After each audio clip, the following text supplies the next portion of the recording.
Sir ಗಾಡಿ ಏನು ಈ ಥರ ಮಾಡಿಸಿದಿರಲ್ಲ, ಹೇಗೆ ಇದು? ನಮ್ದು ಎಲ್ಲ ಗಾಡಿ ನನಗೆ ಡಿಫರೆಂಟ್. ಡಿಫ್ರೆಂಟ್ ಕಾರ್ ಆದ್ರೂ ಹಾಗೆ, ಹಾಂ ಇನ್ನೊಂದು ಪ್ಲೆಸರ್ ಇದೆ ಅದು ಹಾಗೆ ಹಾಂ ಡಿಫರೆಂಟ್.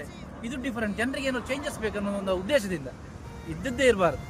ನೋಡ್ಬೇಕು ಜನ ಇದು ಎಲ್ಲಿ ಮಾಡಿದ್ದೆ, ಏನು ಯಾವ ಗಾಡಿ ಅಂತ ಕೇಳಬೇಕು. ಅದಕ್ಕೋಸ್ಕರ ಹೆಸರು ಕೂಡ ಹಾಕ್ಲಿಲ್ಲ ನಾನು, ಹೆಸರು ಕೂಡ ಹಾಕಿಲ್ಲ. ಕೇಳ್ಬೇಕು ನಮ್ಮ ಹತ್ರ ಬಂದು ಇದು ಯಾವ ಗಾಡಿ ಅಂತ ಹೇಳಿ. ಗಾಡಿ ಅಂತ ಅಂದ್ರೆ ಇದಕ್ಕೆ ಎಲ್ಲಿ ಹೋದ್ಲದು ರೆಸ್ಪಾನ್ಸ್ ಒಳ್ಳೆ ಇದೆ.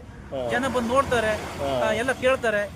ಸಪೋಸ್ ಗಾಡಿ ಒಬ್ರು ಲೇಡಿ ಕೂಡ ಒಬ್ರು ನಂತರ ಬಂದು ಕೇಳಿದುಂಟು, ಇದು ಹೊಸ ಗಾಡಿ ಅಂತ ಹೇಳಿ. ಯಾವ ಕಂಪನಿ ಗಾಡಿ ಅಂತ? ಹಳೆ ಗಾಡಿ, 25 ವರ್ಷ ಆದ ಗಾಡಿ ಅಂತ ಹೇಳಿದ್ರು. ಅಯ್ಯೋ ಹೊಸ ಹಳೆ ಗಾಡಿಯಾ, ಎಂತ ಒಳ್ಳೆ ಮಾಡಿದ್ರಿ ಮರ ಅಂತ ಕೇಳಿದ್ರು ನನ್ನ ಹತ್ರನೇ. ಹಾಗೆ ರೆಸ್ಪಾನ್ಸ್ ಒಳ್ಳೆ ಇದೆ. ಗೊತ್ತಾಗಲ್ಲ ಇದು ಸ್ಪ್ಲೆಂಡರ್ ಅಂತ. 25 ವರ್ಷ ಹತ್ರ ಆಯ್ತು. 25 ವರ್ಷ. ಇನ್ನು ಗಾಡಿ ತಂದಿದ್ದು ಹೇಗುಂಟು ಹಾಗೆ ಇದೆ. ಇದೆ. ಇಂಜಿನ್ ಕೂಡ ಓಪನ್ ಮಾಡಲಿಲ್ಲ. ಮತ್ತೆ 50ಕ್ಕಿಂತ ಮೇಲೆ ಮೈಲೇಜ್ ಇದೆ. ಸ್ಟಾರ್ಟ್ ಮಾಡಿದ್ರೆ 1 ತಿಂಗಳು ಇಟ್ಟರು 1 ಕಿಕ್ಕಲ್ಲಿ ಸ್ಟಾರ್ಟ್ ಆಗ್ತದೆ. ವಿಶೇಷ ಇದೆ ಗಾಡಿ. Okay sir.